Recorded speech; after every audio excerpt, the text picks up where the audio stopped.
इतनी बड़ी संख्या में मेडिकल कॉलेजों का बनना, मेडिकल कॉलेजों में डॉक्टरों का पहुंचाना, ये सारी व्यवस्था स्वास्थ्य क्षेत्र में इतना बड़ा काम योगी जी की सरकार में और मोदी जी की सरकार में हुआ, कभी नहीं हुआ। उसके लिए आपको उनको बधाई देनी चाहिए, प्रशंसा करनी चाहिए।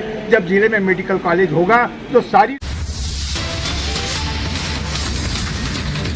2022 के विधानसभा चुनाव में इसौली से भारतीय जनता पार्टी को शानदार जीत दिलाना और उसके लिए संगठन के कार्यों के साथ सहयोग करना, संगठन को जन जन तक पहुँचाने का काम, अपने सारे बूथ प्रभारियों से लेकर के पन्ना प्रमुख तक पूरे संगठन को जागृत करके चुनाव के लिए पूरी तरह से रणनीति बनाना। जैसे कि देखा जाता है सर, आपकी सरकार को एक गौपालक सरकार कहा जाता है, लेकिन आज ये हालत बन चुकी है कि चाहे जिले की बात हो चाहे प्रदेश की बात हो, जगह जगह सुल्तानपुर के गलियों में या उत्तर प्रदेश की गलियों में देखा जा रहा है कि प्रत्येक जगह पर एक गाय या एक पशु चोटिल मिलते हैं या मृत के रूप में मिलते हैं। इस पर आप क्या कहना चाहेंगे? हमारे ये गाय कहीं सरकार की नहीं भेजी, ये हमारी सबकी गोपालकों की ही गाय है। ये परंपरा बन गई कि हम जब तक गाय दूध देती तब तक उसको दरवाजे पर बांधते हैं और जिस दिन दूध देना बंद कर देती उसे छोड़ देते हैं। तो उस समय हमारा कोई धर्म है कि नहीं, अगर हमने गाय पाली है तो जब नहीं दूध होता है तब भी उसकी चिंता हमें करनी चाहिए। और अगर हम नागरिक लोग अपने दायित्वों का निर्वहन करें तो आज ये सड़क पर पशु नहीं मिलेंगे। ये दुर्भाग्य है कि हम सब भारत माँ की संतान होने के बाद गऊ हमारी माता है, बचपन से हमने ये सीखा है और उसके बाद उन गऊओं के साथ अन्याय होने देते हैं। इसके लिए समाज को भी अपनी जिम्मेदारी का निर्वहन करना चाहिए। सरकार जगह जगह पर गौशालाओं का निर्माण कर रही है, व्यवस्था कर रही है, लेकिन उतनी ही संख्या में लोग दूध पीने के बाद गाय छोड़ देते हैं। जहाँ बछड़ा हुआ उसी दिन से उसको छोड़ देते हैं। ये दुर्भाग्य है। इसके लिए सरकार निरंतर प्रयास कर रही है, लेकिन इसमें सामाजिक चेतना की भी आवश्यकता है।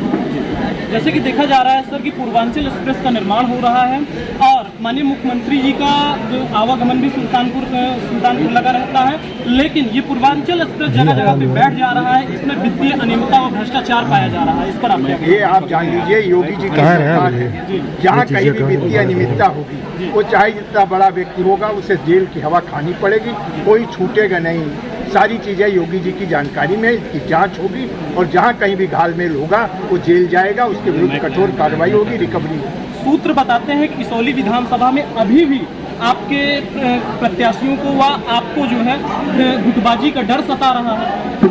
आज आपने सुना हमारे कार्यकर्ताओं की भावना को। उन्होंने कहा हमारा प्रत्याशी तय हो गया, हमारा प्रत्याशी है कमल निशान। तो अब जब भारतीय जनता पार्टी का कार्यकर्ता ने अपना प्रत्याशी कमल मान लिया तो फिर चिंता गुटबाजी काहे की? कमल पर तो किसी को संदेह नहीं, जो कमल लेके आएगा वही हमारा प्रत्याशी है, कोई गुटबाजी नहीं रहेगी। सारे मिलकर के भाजपा को देखा जा रहा है। सरकार में ही सुल्तानपुर में ट्रॉमा सेंटर का निर्माण हो जाता है, लेकिन भाजपा सरकार, आपकी सरकार को 4.5 साल पूरा हो गए, आज भी वह ट्रॉमा सेंटर सुचारू रूप से चल नहीं पाया। इस पर आप क्या? एक बार इस पर भी आपको बधाई देनी चाहिए। कुल 12 मेडिकल कॉलेज उत्तर प्रदेश में थे योगी जी के आने के बाद, और आज हर जिले में एक मेडिकल कॉलेज बना है। लगभग 52 जिले कवर हो चुके हैं। शेष जो कुछ जिले रह गए उनमें भी अगले वर्ष तक मेडिकल कॉलेज बन जाएंगे। इतनी बड़ी संख्या में मेडिकल कॉलेजों का बनना, मेडिकल कॉलेजों में डॉक्टरों का पहुंचाना, ये सारी व्यवस्था स्वास्थ्य क्षेत्र में इतना बड़ा काम योगी जी की सरकार में और मोदी जी की सरकार में हुआ, कभी नहीं हुआ। उसके लिए आपको उनको बधाई देनी चाहिए, प्रशंसा करनी चाहिए। जब जिले में मेडिकल कॉलेज होगा तो सारी सुविधाएं वहाँ होंगी, तमाम तरह के रोगों का इलाज वहाँ होगा, ये शिकायत का अवसर नहीं। अभी बाबा योगी जी ने कहा कि गड्ढा युक्त रोड हैं, उत्तर प्रदेश में गड्ढा युक्त रोड पाए जाएंगे।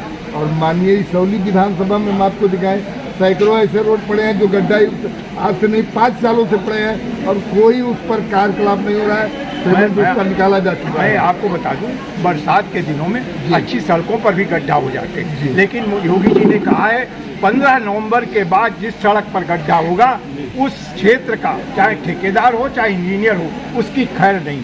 15 नवंबर एक कट ऑफ डेट है, क्योंकि बरसात के बाद अब 15 अक्टूबर तक बरसात मानी जाती है। उसके बाद 1 महीना का समय अगर है और उसमें अगर कोई सड़क उत्तर प्रदेश में गड्ढा युक्त होगी तो उसकी खैर नहीं है। मैं आपसे कहूँगा कि 15 नवंबर के बाद अगर कोई सड़क आपको सुल्तानपुर जिले में गड्ढा युक्त मिले तो आप हमको फ़ोन करिएगा, मैं कार्रवाई करूँगा। भाजपा सरकार 2022 में लगभग कितनी सीटें ले जाएगी?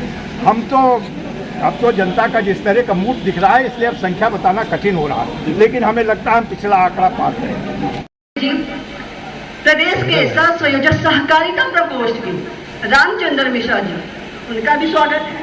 हमारे ब्लॉक प्रमुख के प्रतिनिधि और बल्दी राय के प्रमुख शिव कुमार सिंह जी, आपका भी हार्दिक स्वागत है। हमारे इस कार्यक्रम के संयोजक और इस कार्यक्रम का संचालन करे जिला उपाध्याय संजय सिंह तिलोचंदी भाई, सबका मैं हार्दिक आभार व्यक्त करती हूँ जिन्होंने मुझे इस कार्यक्रम में बुलाया। भाइयों, सबसे पहले मैं आप सभी को कोटि कोटि मैं क्षमा चाहती हूँ हमारी उपमा शर्मा जी, जो पूर्व में क्षेत्रीय उपाध्यक्ष रही है काशी प्रांत की और इस समय धमोर मंडल की मंडल प्रभारी है। मैं आपका भी हार्दिक स्वागत करती हूँ, क्षमा चाहती हूँ मैंने थोड़ा सा आपको नहीं किया। और इस समय मेरे सामने बैठे हुए हमारे देवतुल्य कार्यकर्ता, मैं आपको कोटि कोटि प्रणाम करती हूँ, क्योंकि इसौली विधानसभा में सबसे जो परेशान है आप है और कर्मठ है।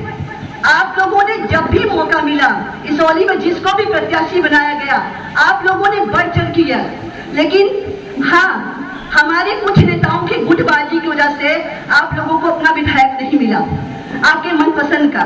क्योंकि आप लोगों को जब हमारे 2017 में मैंने भी तैयारी की थी, लेकिन मुझे टिकट नहीं मिला, तो मैंने पूर्व प्रत्याशी रहे ओम प्रकाश पांडे जी को, जो कि हमें कुड़वार मंडल से आती हूँ, कुड़वार मंडल में मैंने सबसे अधिक इसौली विधानसभा में अगर किसी मंडल में वोट मिला है तो कुड़वार मंडल में मिला है, और कुड़वार मंडल से हम लोगों ने जिता के भेजा था।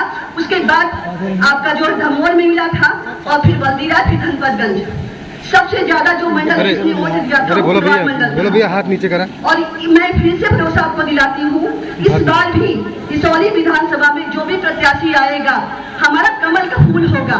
हम जिताने में तो लगेंगे, हमारे कार्यकर्ता एक एक बूथ जिताएंगे, लेकिन हमारे अपने बीच के नेता अगर पैर न खींचे, अगर हमारे कार्यकर्ताओं को यहाँ न वहाँ न करे, अगर उनको भड़काए ना, तो मैं आपको विश्वास दिलाती हूँ इसौली में कमल खिलेगा, जरूर खिलेगा और खिलकर ही रहेगा। और इसी मैं आप सभी का मैं हार्दिक आभार व्यक्त करती हूँ। धन्यवाद।